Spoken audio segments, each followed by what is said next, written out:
All right, so this is what a dashpot really is.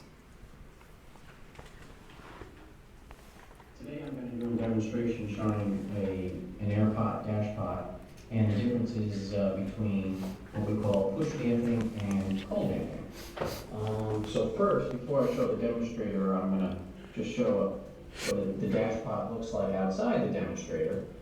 And what we have here is a cylinder with a very low friction graphite piston that you can see there. And the cylinder's glass, it's a little hard to see it. And on the end of the cylinder we have a metal mount that houses a valve, and there's the adjusting screw for the valve on the top. There's a rod attached to the piston, and in this demonstration the rod's going to be attached to a weight falling by gravity. Here's the demonstrator, and inside this demonstrator, it's a little hard to see, is this same dash pot that I just showed, mounted underneath this weight. And you can see the piston moving right there. Here's the mass, it's about 400 grams.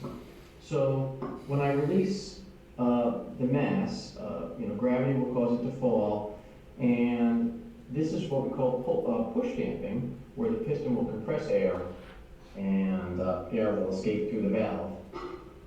At the start of the stroke, you can see that the motion is a little bit quicker, and there's a little bouncing on an air column.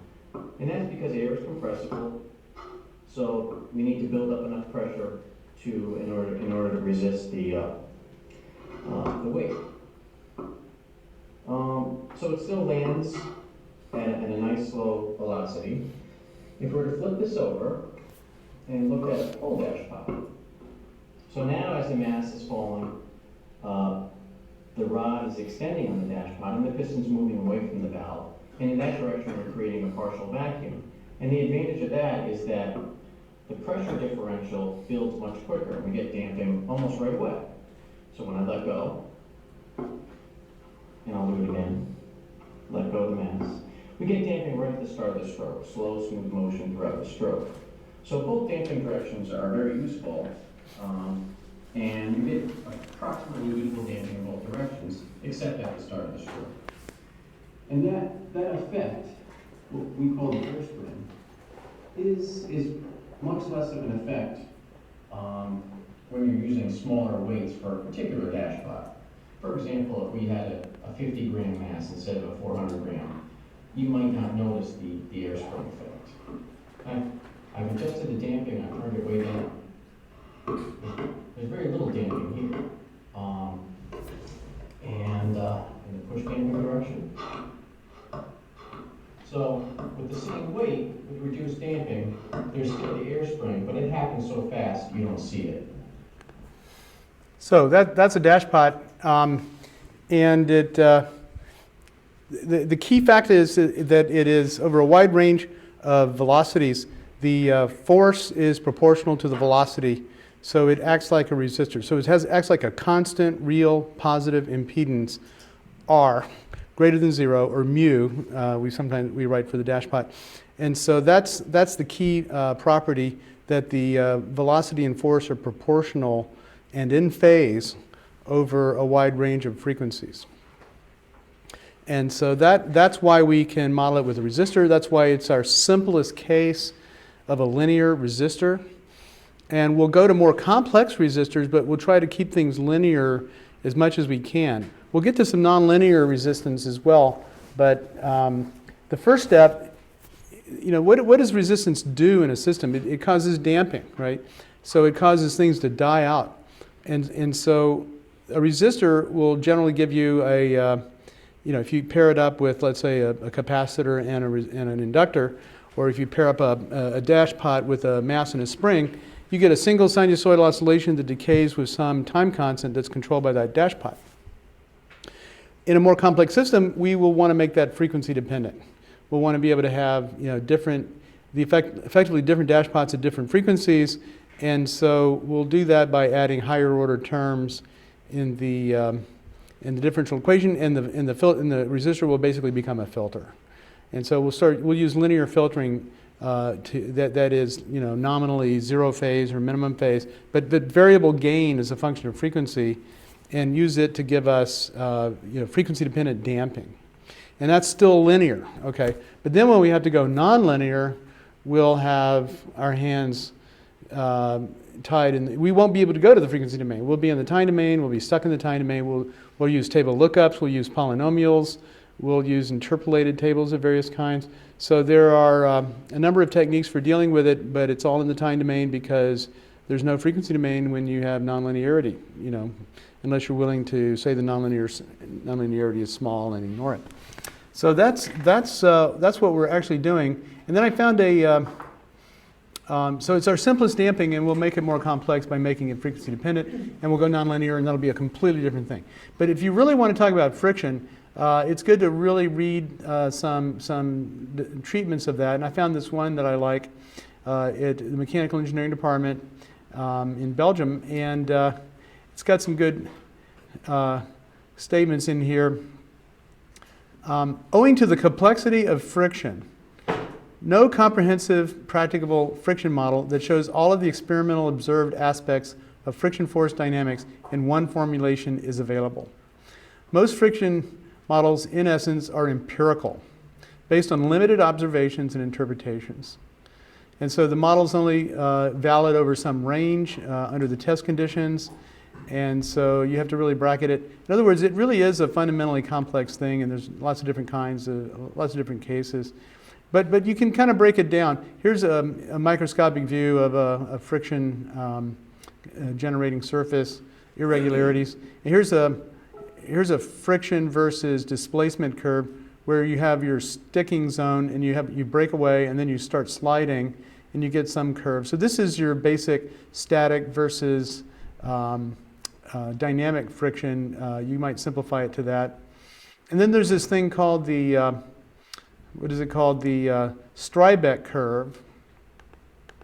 So Strybeck curve is this notion that when you first start sliding, let's zoom in on that. I can't zoom in. Oh, there it goes. When you first start, so this is force versus velocity, I believe. Yeah, force versus velocity. So when you're sitting at rest, you have this adhesion, sometimes called stiction. So you have a kind of bonding that goes on. But then when you start sliding, you break those adhesion bonds, and so the friction starts out high, and as you slide, it goes, it falls. So the adhesion bonding falls away, and so your friction coefficient declines. So remember, friction is a resistance, it's an impedance, it's real, it's positive, and it's the ratio of the force over the velocity. So this is our friction curve. And so then you have also a dynamic friction, which is more a growing, and this is generally caused by the viscosity of the interface. Like if you've got some lubricant, there's a viscosity there, and so you'll get a rising, you'll get a rising. So this is you can model with a dash pot, right? Well, we could also model this with a dash pot. We could also model this region here with a dash pot, but it's a nonlinear thing because it's a dash pot that is changing as a function of the relative velocity. But this one, viscosity friction is well modeled by a dash pot over a wide range of frequencies. So once the adhesion falls away and we're in a dynamic range, we can say, well, this is very well modeled by a dash pot. So you really have to look at where you are in the situation. And we want to build simple linear models at first, and that's why we're starting with a very simple friction model. And the good news is it's very effective over a wide range, but interestingly, it's not good enough for a guitar. So if you have an ideal string and you want to introduce the damping to make a guitar, turns out you don't get away with one dash pot. You don't get away with a single resistor. You really do have to have frequency-dependent damping. So, but you don't need a lot of frequency dependence. Turns out a first-order filter is enough. The first one used was in the Karplus-Strong algorithm, a 1-0 filter, just a 2-point average. It gives you enough accelerated decay at high frequencies relative to low frequencies that it sounds guitar-like. And so the same thing's true in reverberators. If you're modeling propagation in a room, Air absorption is frequency dependent, and so you really need some dynamic time constants. You need a different T60 in different frequency bands if you want a nice reverberator. So there's not just one T60 that matters. According to one study, you need at least 3 bands, 3 different T60s over the audio spectrum, and more is better. And so this is a nice paper. If you want to take a look at it, let me know. I can post a link on Piazza, or just look up friction models, and you'll find all the things that I found. I just looked at my top 3 search results. Julius? Yeah. Can I butt in for a minute? Yeah. Before we move on. Mm-hmm. I mean, my way of understanding this is, it's pretty much the same, but maybe if I can restate it. You guys were saying that you were used to the high school physics model of friction, where friction is proportional to normal force. And Yeah. here we're using a model of friction, which is a model of sliding friction, which is the dashpot model as our first approximation.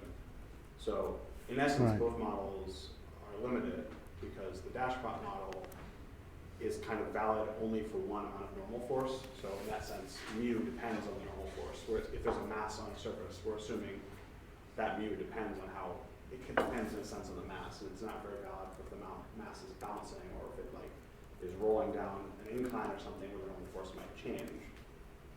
Whereas the high school physics model is limited in that it abstracts away the velocity dependence into a nonlinear switching situation, where we actually have kind of a more nuanced but still not totally complete model that linearizes that dependence. And yeah, the reason that we use this model is because of how tightly it is coupled to network theory and how it gives us something that can be used that's linear and has an equivalent circuit. Yes. Another thing you can say is that the normal force affects the height of this. So the greater the normal force, the higher this starting point on this curve. So if you put more and more weight, then this will start higher and higher up. And this curve comes up actually in bowed string dynamics. So this is where the bow and string are stuck together, and then they pull away and start sliding. And the usual model in the musical acoustics literature is a hyperbola. So it actually does not go back up, but at sufficiently large velocities it would go back up. Well, one of the reasons it doesn't go back up is that the rosin actually melts. So on a bowed string interface, you get periodic melting and congealing of the rosin, which was an interesting thing to find. And so there are time varying models that actually model temperature flow in the rosin to really capture that well. If you want it to bow properly, that's what you need. So normal force elevates these curves upward, and the breakaway force goes up.